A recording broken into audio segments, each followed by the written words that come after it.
বঙাইগাঁৱৰ যোগীখোপাত খহনীয়া প্ৰতিৰোধৰ নামত চূড়ান্ত প্ৰহসন। বৰ্তমানো অব্যাহত আছে তিৰিনৈ খহনীয়াৰ তাণ্ডৱ। খহনীয়া ৰোধৰ ৫ কোটি প্ৰকল্পৰ কামত অনিয়মৰ অভিযোগ।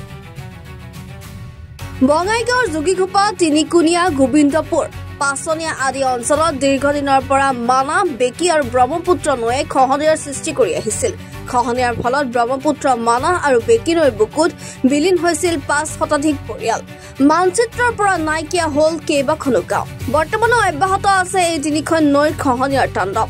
বিগত সময়ত উক্ত স্থানত মুখ্যমন্ত্ৰী হিমন্ত বিশ্ব শৰ্মা, জলসম্পদ মন্ত্ৰী পীযুষ হাজৰিকা উপস্থিত হৈ পৰিদৰ্শন কৰি বুজ লৈছিল খহনীয়া প্ৰতিৰোধৰ বাবে ৫ কোটি টকা চৰকাৰে ধাৰ্য কৰি আৰম্ভ কৰিছিল কাম। ইপিনে কাম চলি থকাৰ সময়তে অনিয়ম সংঘটিত হোৱাৰ অভিযোগ উত্থাপন কৰিছে স্থানীয় ৰাইজে। অভিযোগ মতে বিজ্ঞানসন্মত আৰু পৰিকল্পনাবিহীনভাৱে আৰম্ভ কৰিছে প্ৰতিৰোধৰ কাম, যাৰ বাবে চিন্তিত হৈ পৰিছে বঙাইগাঁও বৰপেটা জিলাৰ সীমামূৰীয়া অঞ্চলবাসী। বৰপেটা জিলাৰ পূৰ্বৰ বাঘবৰ সমষ্টি, বৰ্তমানৰ মন্দিয়া সমষ্টিৰ চতলাৰ পৰা আৰম্ভ হৈছে প্ৰতিৰোধৰ কাম। পিছে অতি নিম্ন পাৰ্কোপাইন দিয়াৰ লগতে পাৰ্কোপাইনসমূহ কেৱল নদীত পেলাই দি দায়িত্ব সামৰিছে ঠিকাদাৰে। জিঅ' বেগ নিদি বাৰিষাৰ কালত পাৰ্কোপাইন নিৰ্মাণৰ কাম আৰম্ভ কৰাত খহনীয়া বৃদ্ধি পাইছে। সেয়েহে উক্ত কাম কাজৰ ওপৰত তদন্ত চোকা দৃষ্টিৰ লগতে খহনীয়া ৰোধৰ বাবে জিঅ' বেগ দিবলৈ দাবী জনাইছে নৈপৰীয়াৰ ৰাইজে। ইয়াতে মানে আমাৰ যিটো পাৰ্কোপাইন দিছে, এইটো একদম মানে ১ বছৰ কামত অহা নাই। এইটো আচলতে দিব লাগিছিল খৰালি কালত। এতিয়া মানে পানী আহিছে, পানীৰ সময়ত দিছে, মানে গোটেইখিনি গৰাখহনীয়াৰ কবলত পৰিছে, নদীত যা গৈছে। ইয়াতে আচলতে আমাৰ পাৰ্মানেণ্টলি এটা বান লাগে, জিঅ' বেগৰ বান লাগে। আৰু যিখিনি আমাৰ পইচা খৰচ কৰিছে ১ টকাৰ কামত অহা নাই। আৰু মই শুনা মতে এইটো বহুত কোটি টকাৰ কাম। ইয়াত মানে যিখিনি পইচা আহিছে, ইয়াৰ আধা পইচা যদি খৰচ কৰে বহুত এটা ভাল বান হ'ব আশা কৰিব পাৰোঁ। আৰু ইয়াত কিমান যে অংগনবাদী চেণ্টাৰ আছিল, কিমান যে গাঁও আছিল, ৩-৪টা গাঁও আছিল, বিদ্যালয় আছিল, প্ৰাইমাৰী বিদ্যালয় আছিল, গোটেইখিনি এতিয়া নদীৰ মাজত। ইয়াতে আমাৰ 3টা নদী আছে, ব্ৰহ্মপুত্ৰ, বেকী, মানা, 3টা নদী একলগ হৈ মানে আমাক একদম গাঁওখিনি শেষ কৰি দিছে। আমাৰ আধা গাঁও নাই, ইয়াত শেষ কৰি দিছে। আৰু যিখিনি বান্ধ দিছে, ইয়াতে আপোনালোকে চাব একদম ডিষ্টেঞ্চটো ইমান দিছে, যাতে মাজত এখন নদী থৈ মানে বান্ধখিনি দিছে। বান্ধটো আচলতে যেনেকৈ দিব লাগে সেনেকৈ হোৱা নাই। বান্ধটো আচলতে পানীৰ সোঁত যিটো, সেইটো একদম মানে কিনাৰ ফালে আহিছে। কিনাৰখিনি অহাৰ ফলত আমাৰ এতিয়া একদম বাৰিষা কালত একদম বেয়া হৈ যাব। আৰু গোটেইখিনি পাৰ্কোপাইন যিখিনি আছে আপোনালোকে চাব, একদম পানীত যা গৈছে, গৰাখহনীয়াৰ কবলত পৰিছে। এতিয়া পানীৰ তলত ডুব গৈ আছে আৰু এইটো বানপানী সোমাই আহি আছে।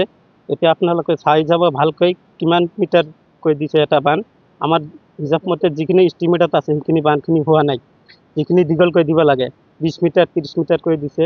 য'ত যেনেকৈ পাইছে তেনেকৈ দিছে। আমাৰ তাতে পূবফালে অলপ চাব, পূবফালে যিখিনি আছে একদম গৰাখহনীয়াৰ কবলত পৰিছে।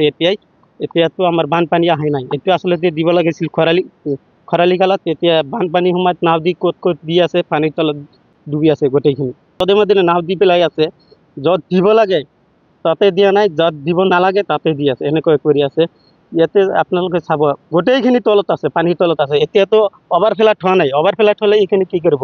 এইখিনি আমাক কোনো পদ্ধতিৰে ৰুই দিব নোৱাৰে এই পাৰ্কোপাইনটো। এইটো আচলতে আমাৰ গাঁওবাসীৰ এইটো আমাৰ দাবী। ইয়াতে এটা পাৰ্মানেণ্টলি বান্ধ হ'ব লাগে। আমি বিভাগীয় মন্ত্ৰী মহোদয়ক এইটো অৱগত কৰিব বিচাৰিছোঁ আপোনালোকৰ জৰিয়তে দি।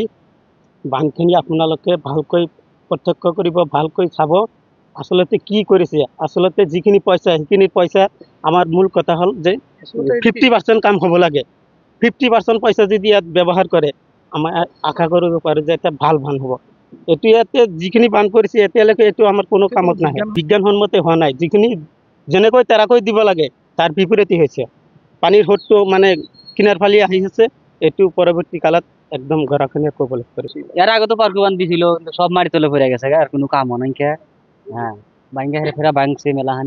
ওই যে এই পার্কোপানে আরো বেশি ক্ষতি করে।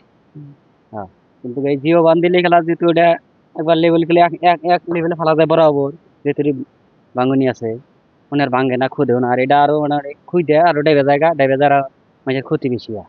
খরালি সময় দেয় না গুইডা, যখন পানি শুকাই যায় সেই সময় দিলে খেলা ভালো হয়। এই টাইমে এখন তো আমরা ঘর ফালাইতেছে, কোনো লেভেলই হবো না। এটা এখন কোনটা কোনি দিতেছে পানি মধ্যে দেখা যায় না, আরা জায়গা বসে দেওয়ার হাতে। হ্যাঁ, কিন্তু এটা খরালি কামে দিলি গেলাম, খরালি টাইমে দিলি গেলাম বস্তুটা ভালো হয় দেওয়াতে দেহে দেহে দেওয়া দেওয়া যায়। কিন্তু এটা আবার অবকার দিলি গেলা ওই যে মডেল করে দিছে ওইগুলো কামাবো না, দিলি গেলা এটা যেমন এই নদীর দিকলা করে বরাবর এক সাইডে বেশি আসে না, তার সঙ্গে বস্তুটা খুঁজবো না, মেলা ফাঁকে ফাঁকে দিছে।